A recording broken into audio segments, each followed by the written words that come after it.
ವಿಚಾರದಲ್ಲಿ ನಿಮಗೆ bottom of the deck ಬಂದಿರುವಂತಹದ್ದು ಇಂಪ್ರೆಸ್ ಕಾರ್ಡ್ ಬಂದಿದೆ. ಸೊ ಇಂಪ್ರೆಸ್ ಕಾರ್ಡ್ ಏನನ್ನು ರೆಪ್ರೆಸೆಂಟ್ ಮಾಡುತ್ತೆ?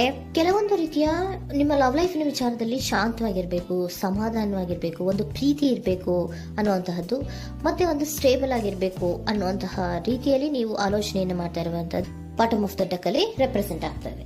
ಲೈಫಿನ ವಿಚಾರದಲ್ಲಿ ನೀವು ಪಾಸ್ಟಿನಲ್ಲಿ ಕೆಲವೊಂದು ರೀತಿಯ ಕೆಲವೊಬ್ಬರಿಗೆ ಸೋಲ್ಮೇಟ್ ಕನೆಕ್ಷನ್ ಅನ್ನ ರೆಪ್ರೆಸೆಂಟ್ ಮಾಡ್ತಾ ಇದೆ ಕೆಲವೊಬ್ಬರಿಗೆ.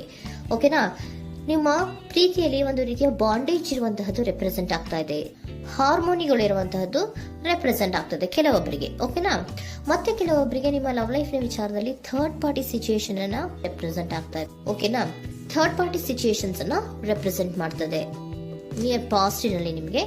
ನೆಕ್ಸ್ಟ್ ಕಾರ್ಡ್ ಬಂದಿರುವಂತಹದ್ದು ಪೇಜ್ ಆಫ್ ಸೋರ್ಟ್ಸ್ ಬಂದಿದೆ. ಥರ್ಡ್ ಕಾರ್ಡ್ ಬಂದಿರುವಂತಹದ್ದು ಯಾವುದು? ನಿಮಗೆ ಪೇಜ್ ಆಫ್ ಸೋರ್ಟ್ಸ್ ಬಂದಿದೆ. ಸೊ ಕ್ಯೂರಿಯಾಸಿಟಿ ಇದ್ದಂತಹ, ನಿಮ್ಮ ಲವ್ ಲೈಫಿನ ವಿಚಾರದಲ್ಲಿ ಒಂದು ಕ್ಯೂರಿಯಾಸಿಟಿ ಇದ್ದಂತಹ, ಒಂದು ರೀತಿಯ ಬಾಂಡೇಜ್ ಇದ್ದಂತಹ, ಸ್ವಲ್ಪ ನೀವು ಮಾತಾಡಿರುವಂತಹ ಸಾಧ್ಯತೆಗಳು ರೀಸೆಂಟ್ ಪಾಸ್ಟಿನಲ್ಲಿ ರೆಪ್ರೆಸೆಂಟ್ ಆಗ್ತಾ ಇದೆ. ಸೊ ನಿಮ್ಮ ಲವ್ ಲೈಫಿನ ವಿಚಾರವಾಗಿ ಒಂದು ರೀತಿಯ ಬಾಂಡೇಜ್ ಇರುವಂತಹದ್ದು, ನೀವು ಕೆಲವೊಬ್ಬರಿಗೆ ಥರ್ಡ್ ಪಾರ್ಟಿ ಸಿಚುಯೇಷನ್ ಮತ್ತೆ ಕೆಲವೊಬ್ಬರಿಗೆ ಸೋಲ್ಮೇಟ್ ಕನೆಕ್ಷನ್ ಅನ್ನ ರೆಪ್ರೆಸೆಂಟ್ ಮಾಡ್ತಾ ಇದೆ.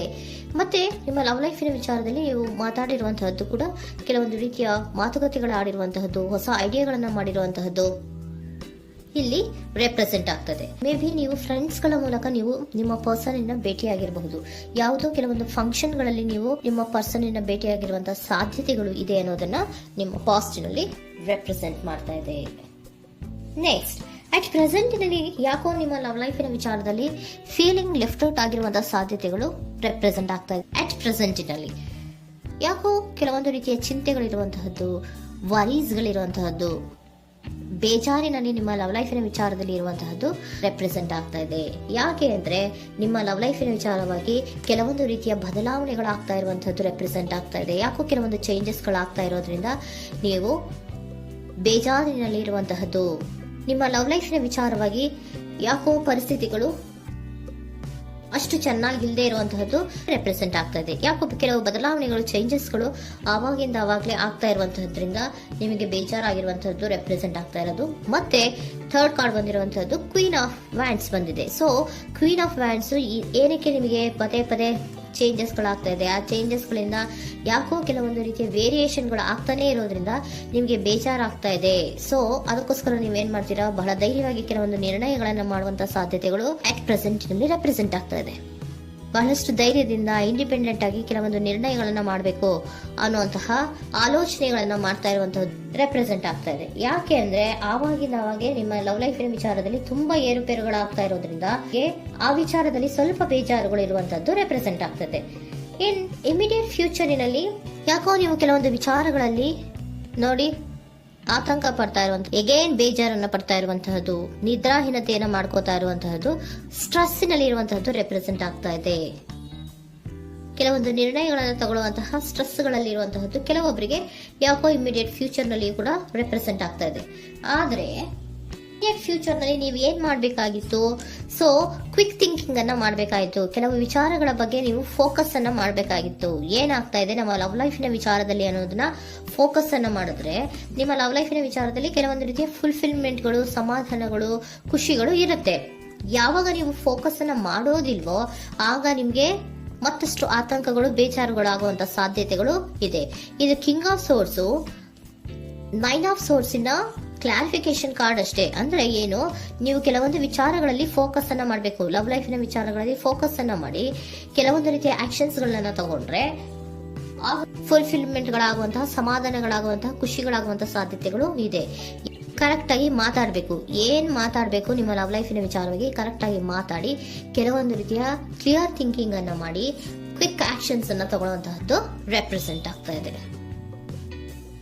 ಓಕೆನಾ?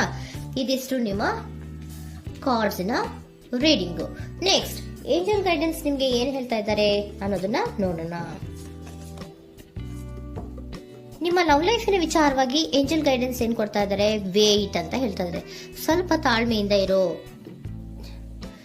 ಅವಸರದಲ್ಲಿ ಯಾವ ನಿರ್ಧಾರವನ್ನ ಕೂಡ ಮಾಡಬೇಡ ಅನ್ನೋದನ್ನ ಏಂಜಲ್ ಗೈಡೆನ್ಸ್ ಕೊಡ್ತಾ ಇದ್ದಾರೆ. It's up to you. ಇದು ಎಲ್ಲ ನಿನಗೆ ಬಿಟ್ಟಿರುವಂತಹದ್ದು. ಬೇಗ ಬೇಗ ಕೆಲವೊಂದು ನಿರ್ಧಾರಗಳನ್ನ ಕ್ವಿಕ್ ಥಿಂಕಿಂಗ್ ಅನ್ನ ಮಾಡಿದ್ರು ಕರೆಕ್ಟ್ ಆಗಿ ಕ್ಲಿಯರ್ ಥಿಂಕಿಂಗ್ ಅನ್ನ ಮಾಡಬೇಕು. ಸೊ ಕ್ಲಿಯರ್ ಥಿಂಕಿಂಗ್ ಅನ್ನ ಮಾಡೋದಕ್ಕೆ ಲವ್ ಲೈಫ್ ನ ವಿಚಾರವಾಗಿ ಸ್ವಲ್ಪ ಟೈಮು ಬೇಕಾಗುತ್ತೆ. ಅದಕ್ಕೋಸ್ಕರನೇ ಏಂಜಲ್ ಗೈಡೆನ್ಸ್ ನಿಮ್ಗೆ ಏನ್ ಕೊಡ್ತಾ ಇದಾರೆ, ಸ್ವಲ್ಪ ವೇಟ್ ಮಾಡಿ. ಇಟ್ಸ್ ಅಪ್ ಟು ಯು, ಇದು ನಿಮ್ಗೆ ಬಿಟ್ಟಿರುವಂತಹದ್ದು.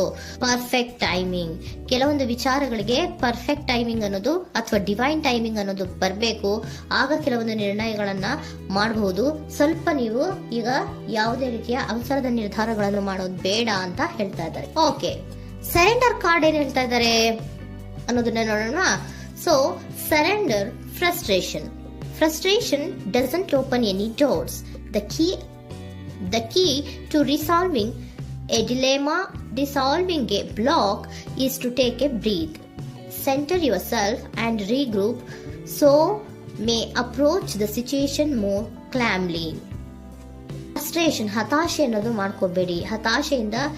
ಹತಾಶೆ ಮಾಡ್ಕೊಳ್ಳೋದ್ರಿಂದ ನಿಮ್ಗೆ ಯಾವುದೇ ರೀತಿಯ ಹೊಸ ಐಡಿಯಾಗಳು ಬರಲ್ಲ, ಹೊಸ ಥಿಂಕಿಂಗ್ಗಳು ಬರಲ್ಲ, ಕ್ಲಿಯರ್ ಥಿಂಕಿಂಗ್ ಅನ್ನ ಮಾಡಕ್ಕೆ ಸಾಧ್ಯ ಆಗಲ್ಲ. ಸೊ ಅದಕ್ಕೆ ನೀವೇನ್ ಮಾಡ್ಬೇಕು, ಫ್ರಸ್ಟ್ರೇಷನ್ ಅನ್ನ ಬಿಟ್ಬಿಟ್ರೆ ನೀವು ಸಮಾಧಾನವಾಗಿ ಯೋಚನೆ ಮಾಡಿ ಕೆಲವೊಂದು ನಿರ್ಧಾರಗಳನ್ನ ಮಾಡಿ ಅನ್ನೋದನ್ನ ಸರೆಂಡರ್ ಕಾರ್ಡ್ ಕೂಡ ನಿಮಗೆ ಹೇಳ್ತಾ ಇದ್ದಾರೆ. ಸೊ ನಿಮ್ಮ ಲವ್ ಲೈಫಿನ ವಿಚಾರದಲ್ಲಿ ಈಗ ಸ್ವಲ್ಪ ನಿಮಗೆ ಬೇಜಾರುಗಳಿರುವಂತಹದ್ದು, ಕೆಲವೊಂದು ಬದಲಾವಣೆಗಳು, ವೇರಿಯೇಷನ್ಗಳು ಆಗ್ತಾ ಇರುವಂತಹದ್ದು ರೆಪ್ರೆಸೆಂಟ್ ಆಗ್ತಾ ಇದೆ. ಸೊ ನಿಮ್ಮ ಲವ್ ಲೈಫಿನ ವಿಚಾರಕ್ಕೆ ಫ್ಯೂಚರಿನಲ್ಲಿ ಕೆಲವೊಂದು ಆಕ್ಷನ್ಸ್ ಅನ್ನ ತಗೋಬೇಕಾದ್ರೆ ಸ್ವಲ್ಪ ವೇಟ್ ಮಾಡಬೇಕು, ಕ್ಲಿಯರ್ ಆಗಿ ಥಿಂಕ್ ಮಾಡಬೇಕು, ಅದರಲ್ಲಿ ಆಕ್ಷನ್ಸ್ ಅನ್ನ ತಗೋಬೇಕು ಅನ್ನೋದನ್ನ ಹೇಳ್ತಾ ಇದ್ದಾರೆ. ಓಕೆನಾ? ಆಗ ಮಾತ್ರ ನಿಮ್ಗೆ ನಿಮ್ಮ ಎನರ್ಜಿಯಲ್ಲಿ ಏನ್ ಶಾಂತತೆ ಬರಬೇಕು ಅಂತ ಹೇಳ್ತೀರಲ್ಲ, ಆ ಶಾಂತತೆ ಏನ್ ಬರಬೇಕು, ಲವ್ ಲೈಫಿನ ವಿಚಾರವಾಗಿ ಶಾಂತತೆ ಯಾವಾಗ ಬರುತ್ತೆ ಅಂದ್ರೆ ನೀವು ಕ್ಲಿಯರ್ ಥಿಂಕಿಂಗ್ ಅನ್ನ ಮಾಡಿದಾಗ ಮಾತ್ರ ಬರುವಂತಹದ್ದು ಅನ್ನೋದು ಕಾರ್ಡ್ಸ್ ಗಳಲ್ಲಿ ರೆಪ್ರೆಸೆಂಟ್ ಆಗ್ತದೆ.